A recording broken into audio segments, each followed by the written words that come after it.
As Gail and I travel across this country, we come across a lot of amazing people that I consider heroes of the faith. And this week I want to introduce you to one of those people. Her name is Renee Crosswhite Griffith, and she is mother, wife, minister, worship leader, and probably her claim to fame that's my favorite is principal. She's out of Statesville, North Carolina, and she is the principal of Cornerstone Christian Academy. And I'm so excited to introduce you to her right now.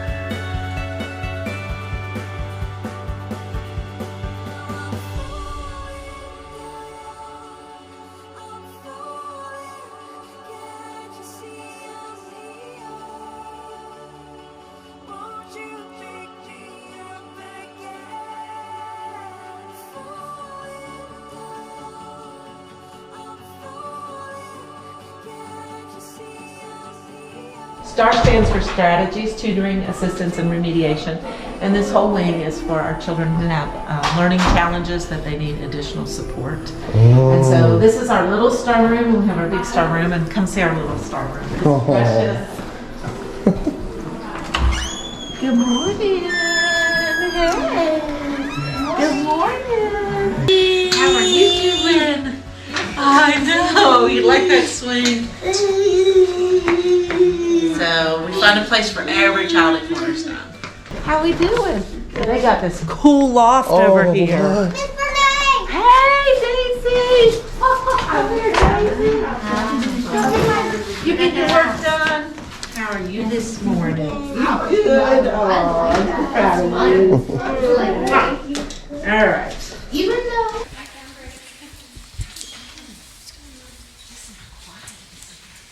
So you'll see the learning centers are quiet. The students are all working individually on their schoolwork, and everybody is placed at a level to be successful.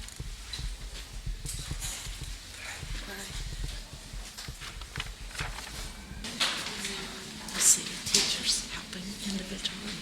Everything is individualized. Yes.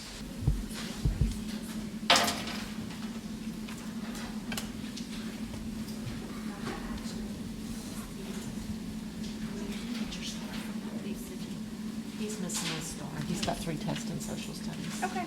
Yeah, he made an 86. So, that's something else I do to build relationships. See his name? I tell them the meaning of their names and post it in their desk. Can I look at that? Wow, that's pretty cool. So this is his work. He did all of his work yesterday. Here's his work for today. He's already finished this, and this. He only has 2 more books to do. He's like the stud in this classroom.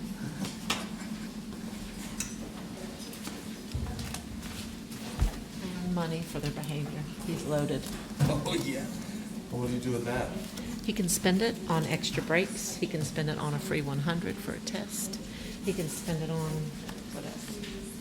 Taking pages off of his work for the day, buying out of homework. If he's having a rough day, they can spend all that they want. You doing all right? Who are we talking about? children, Children what? children, bed, Ben, but what goes with it? there. Both. Oh, Yeah. See, Grandma rose up from her chair to get the butter. Flat biscuits are fine, Grandpa said, rising to her side. So he got up with her. Oh. Now you get it? Yeah. Okay, there you go. Is she doing really good? She's done 4 tests, 4 self-tests, and she's on her 4th phase. One of the things when I first came here and first met you, I just, in kind of looking over your shoulder at what you were accomplishing here, what you were setting into motion here.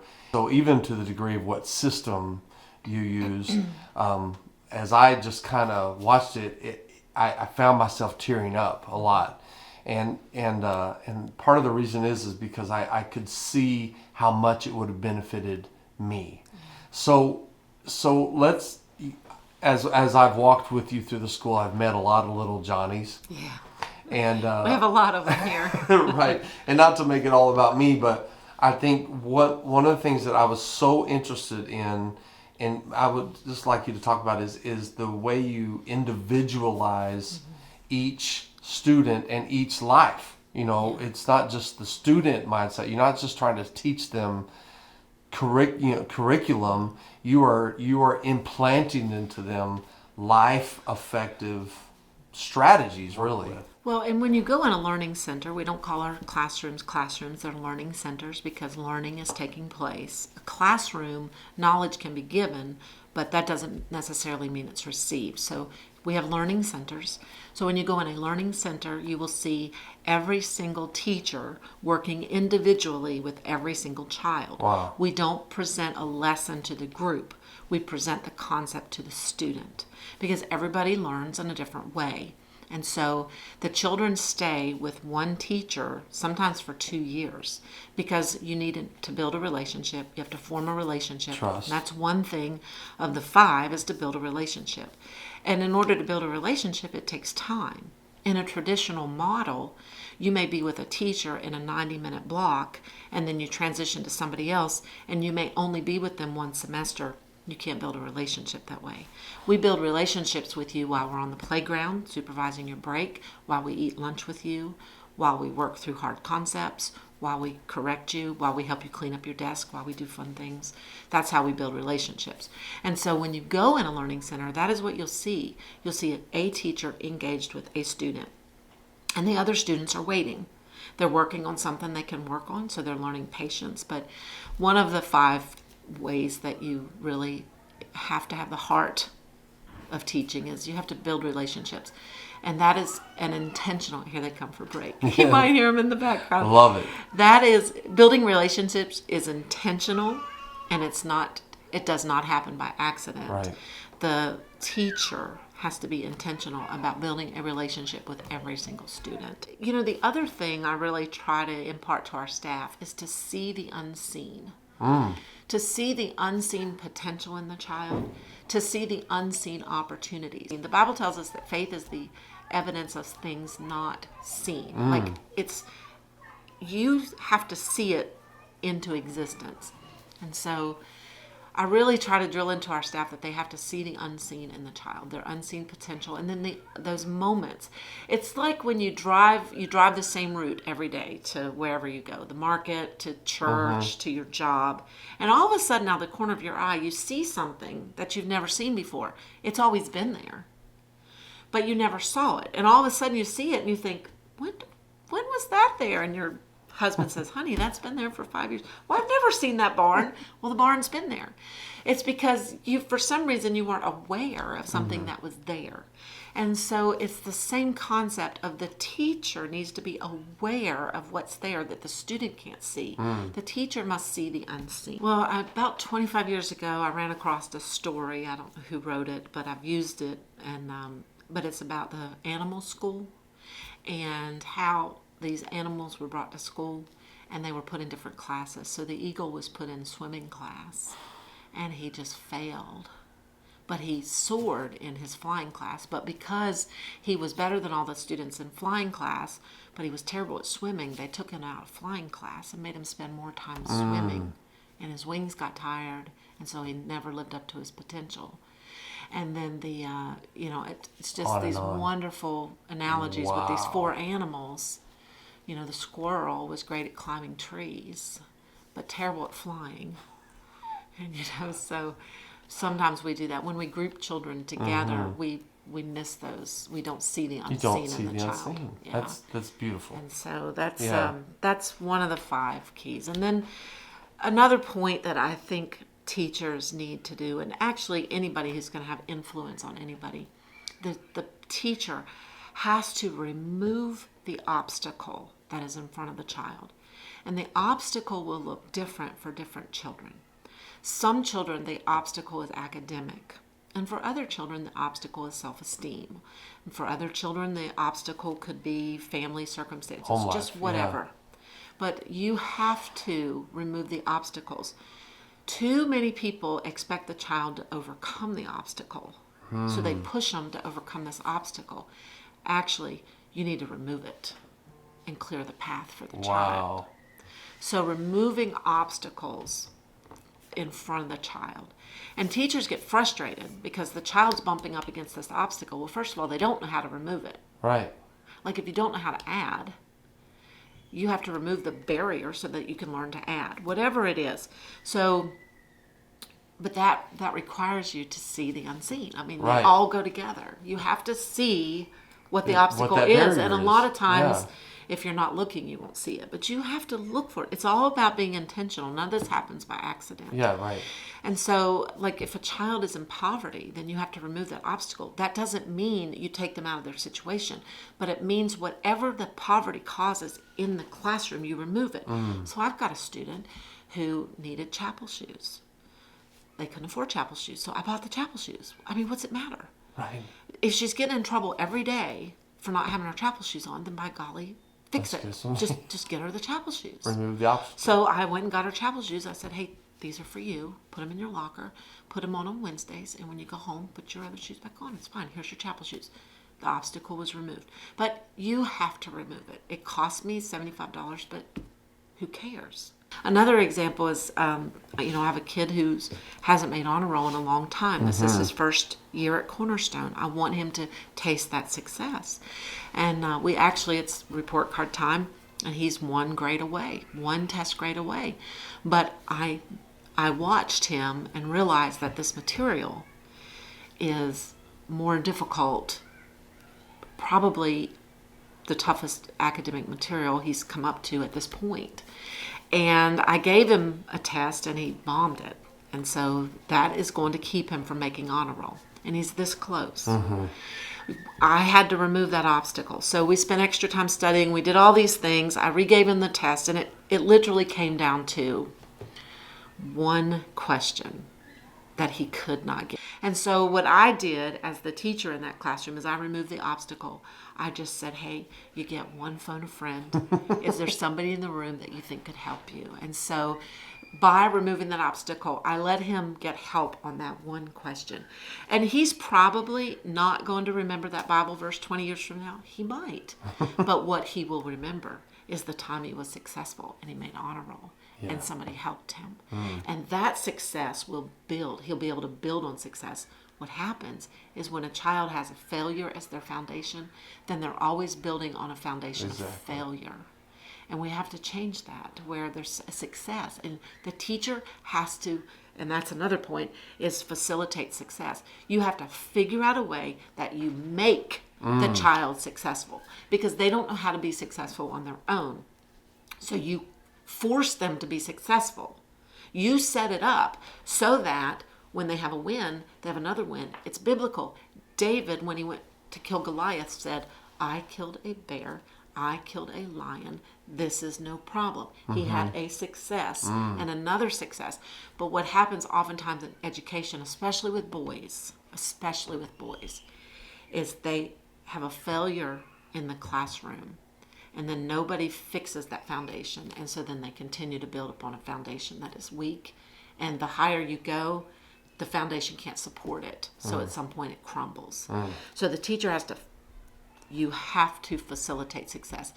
You know what I hear when you say that is, and even in that example that you gave with the young boy, one of the things he'll always remember is that he had a teacher that was rooting for him instead of rooting him out.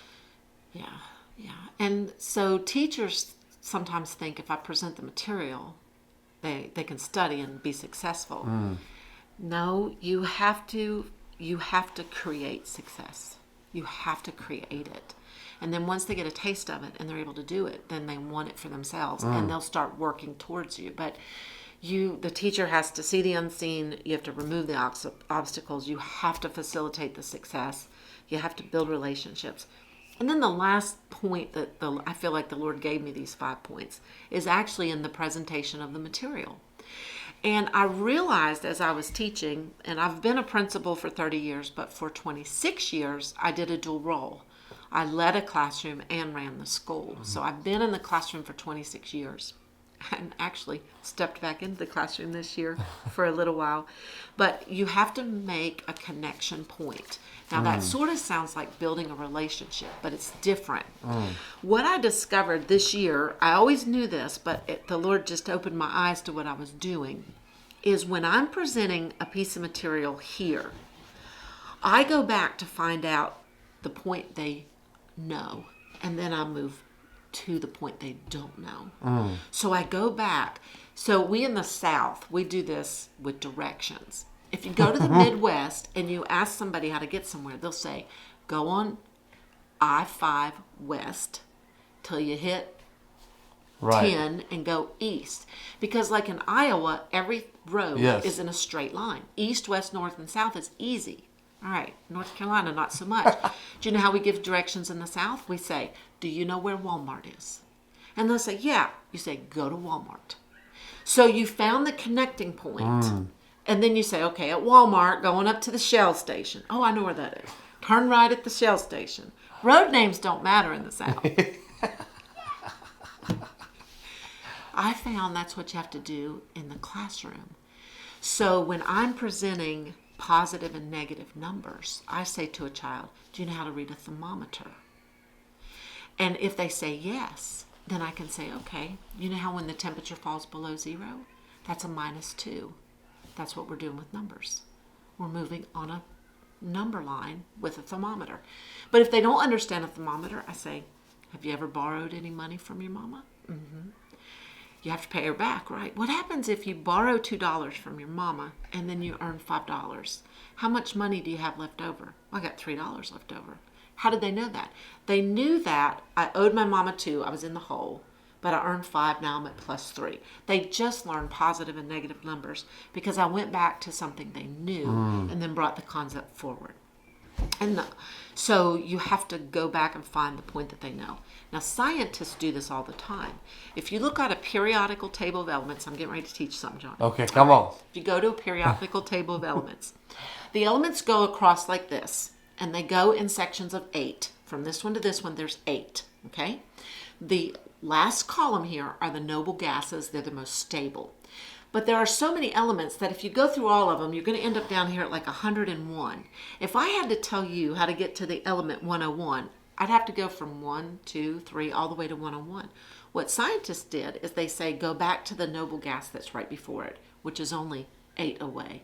And so when you see scientific writing and they're talking about this element, they'll put the noble gas first and then go forward to the element that they want you to get to. So they did it with the periodical table of elements. They take you back to where you know and then move you forward. And so that's what you have to do in the classroom or with anybody, is if you want them to grasp a concept, you need to just backtrack and find out what knowledge can I get them to? And now let's just cover this much distance instead of this much. What's the why? Well, it's the human effort, the HE, the human effort with the art, create the heart of teaching. And if you want to really change a child's life or a person's life, really, because you can do this at any age with anybody.